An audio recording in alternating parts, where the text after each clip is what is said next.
Welcome back once again friends. ये अभी आप देख रहे हैं 360 व्यू फ्रॉम चंद्रशिला।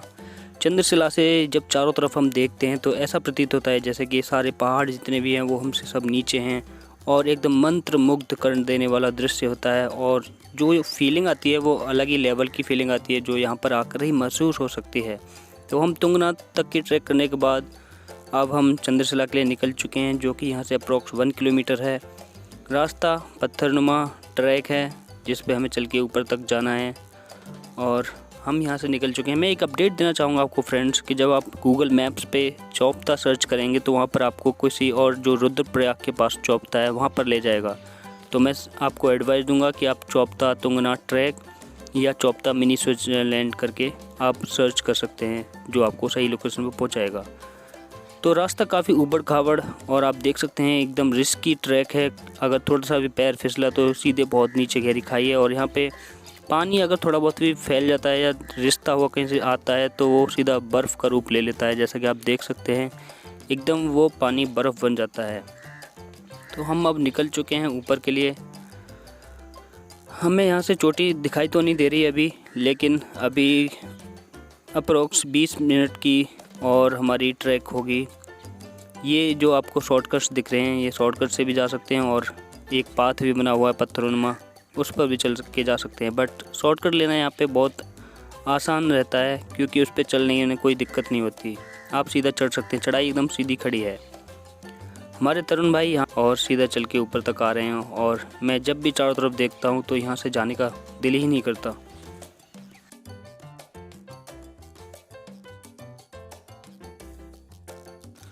अगर आप भी यहाँ पर आने का प्लान कर रहे हैं तो यहाँ पे आप अप्रैल के बाद नवंबर तक कभी भी आ सकते हैं। नवंबर तक आपको कपाट खुले मिलेंगे, लेकिन नवंबर के बाद अगर आप आना चाहते हो आ सकते हैं क्योंकि यहाँ पे स्नोफॉल देखने के लिए बहुत से लोग यहाँ पर आते हैं। पर्वतारोही भी आते हैं ट्रैक करने के लिए। तो आप आ सकते हैं। दिसंबर और जनवरी में यहाँ पे स्नोफॉल होता है। तो यहाँ पे आने के लिए आपको ऋषिकेश के बाद बाई रोड ही आना पड़ेगा। आप ऋषिकेश तक ये कैसे भी आ सकते हैं और ऋषिकेश के बाद आप वहाँ से टैक्सी ले सकते हैं या अपनी बाइक हायर कर सकते हैं, वहाँ से बाइक लेके भी आ सकते हैं। तो आधा घंटे की चढ़ाई के बाद फाइनली हम लोग टॉप पर आ गए हैं, चंद्रशिला पीक पर। और यहाँ पर आके जो शांति महसूस होती है, जो एकदम सुकून मिलता है वो अलग ही टाइप का होता है। वो आप यहाँ पर आकर ही फील कर सकते हैं। ये आप देख सकते हैं चारों तरफ सारी चोटियाँ हमसे नीचे हैं।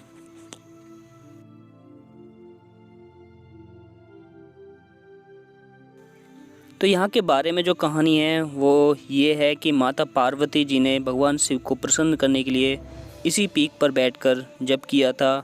और साथ ही साथ एक और कहानी ये है कि भगवान राम ने जब रावण का वध किया तो ब्राह्मण हत्या दोष के निवारण हेतु उन्होंने इसी पीक पर बैठकर चंद्रशिला टॉप पर बैठकर ही मेडिटेशन किया था और ब्राह्मण हत्या दोष से निवारण लिया था।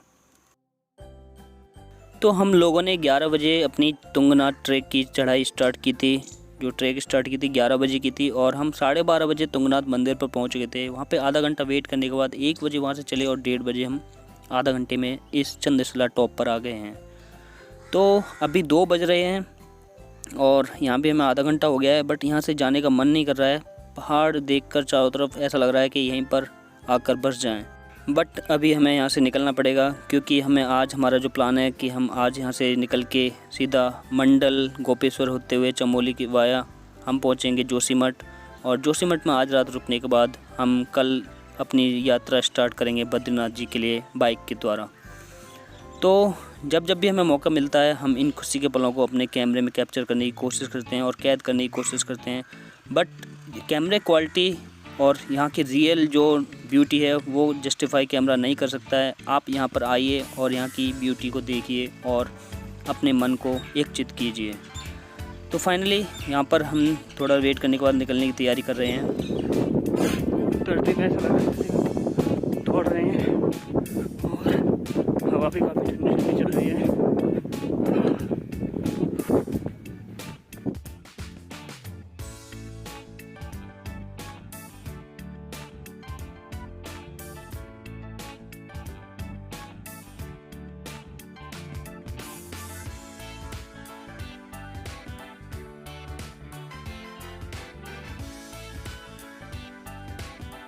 तो जब आप यहाँ पे आते हैं तो अपने साथ लाठी या छड़ या स्टिक जो भी है आप लेकर आएँ, क्योंकि चढ़ने के टाइम पे भी वो हेल्प करती है और सबसे ज़्यादा हेल्प करती है उतरने के टाइम पे, क्योंकि जब उतरते हैं तो एकदम सीधे ढलान होता है जहाँ पर आप उस डंडे को, स्टिक को टेक कर आप रुक सकते हैं, वरना अगर आप फिसलने का या गिरने का डर बना रहता है अगर आपके पास डंडा या छड़ नहीं है, तो वो काफ़ी हेल्पफुल होती है आपको उतरने के टाइम पे। और उतरने में हमें ज़्यादा वक्त नहीं लग रहा है, हम सीधे दौड़ते हुए नीचे चले आ रहे हैं।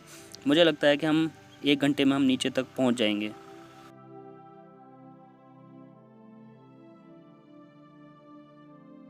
तो जैसा कि आप देख सकते हैं ठंड इतनी ज़्यादा है यहाँ पर कि जो पानी थोड़ा बहुत यहाँ से बह रहा है इस पाइप के थ्रू, वो नीचे जाके सीधा बर्फ़ का रूप ले लेता है, स्नो में तब्दील हो जाता है। तो इतनी यहाँ पर अभी ठंड है, जो आपको इस पाइप से थोड़ा सा पानी रिस रहा था, निकल रहा था थोड़ा थोड़ा पानी, और वो सीधा जहाँ तक जा रहा है वहाँ पे तुरंत बर्फ़ में तब्दील होता जा रहा है।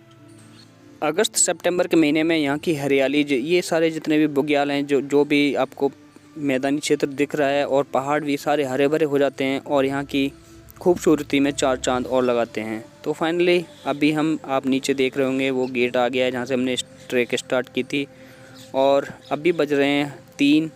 हम 3 बजे तक नीचे वापस आ गए हैं और अब जल्दी से निकलते हैं हम जोशीमठ के लिए। तो शाम के 7 बज गए हैं, अभी हम आ गए हैं छिनका पे। जोशीमठ हमसे अभी भी 2 घंटे की दूरी पर है, हम वहाँ तक शायद नहीं पहुँच पाएंगे क्योंकि रात काफ़ी ज़्यादा हो गई, अंधेरा काफ़ी ज़्यादा है, और हम मंडल गोपेश्वर होते हुए, चमेली होते हुए यहाँ पर आ गए हैं। काफ़ी और ठंड भी अच्छी खासी है यहाँ पर। ये मेन रोड के बराबर में हमें होटल मिल गया है। ये मेन रोड बद्रीनाथ के लिए जा रहा है, ये आप देख सकते हैं।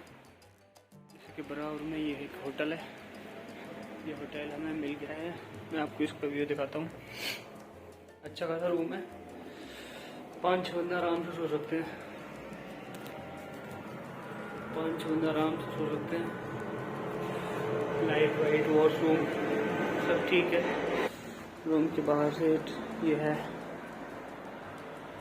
नज़ारा, ये है हमारा रूम। अच्छा खासा है, कई बंदे आराम से सो सकते हैं इधर। अगर आप व्यू देखना चाहते हैं बाहर अलकनंदा रिवर का, तो ये है यहाँ से बाहर का नज़ारा। ये रोड दिखता है विंडो से, और सुबह में दिखाऊंगा। हवा बहुत काफ़ी ठंडी आ रही है यहाँ से। तो हम लोग सुबह चले थे चौपटा से, तुंगनाथ मंदिर का हमने ट्रैक किया, साथ में चंद्रशिला भी गए हम, और उसके बाद हमने 11 बजे स्टार्ट की थी और हम 3 बजे तक आराम से की थी, हम नीचे आ गए थे। और 3 बजे के बाद फिर हमने थोड़ा सा वहाँ नीचे आके खाना खाया। खाना खाने के बाद 4 बजे हम वहाँ से चले हैं चौपटा से। हमें रास्ते में सबसे पहले मंडल मिला। रोड काफ़ी अच्छा था, बस थोड़ा सा मंडल से थोड़ा सा पहले 3-4 किलोमीटर का थोड़ा खड्डे वड्डे थे, बाकी रोड बहुत अच्छा था। तो वहाँ से मंडल के बाद हम आए फिर गोपेश्वर में। गोपेश्वर के बाद हमें मिला चमोली, और चमोली के बाद हम सीधा इसी बद्रीनाथ रूट पर आ गए। आज की पूरे दिन की ट्रैवल यही है हमारा। तो अब मिलते हैं आपसे मॉर्निंग में, तो जाएंगे हम बद्रीनाथ। ओके, सुबह के लिए बद्रीनाथ निकलेंगे हम। यहाँ से पहले जाएंगे जोशीमठ, जोशीमठ के बाद सीधा रूट बद्रीनाथ के लिए लेंगे हम। जोशीमठ को ब्रेक करने के बाद, तो कल की वीडियो में आपको कल मिलते हैं। तब के लिए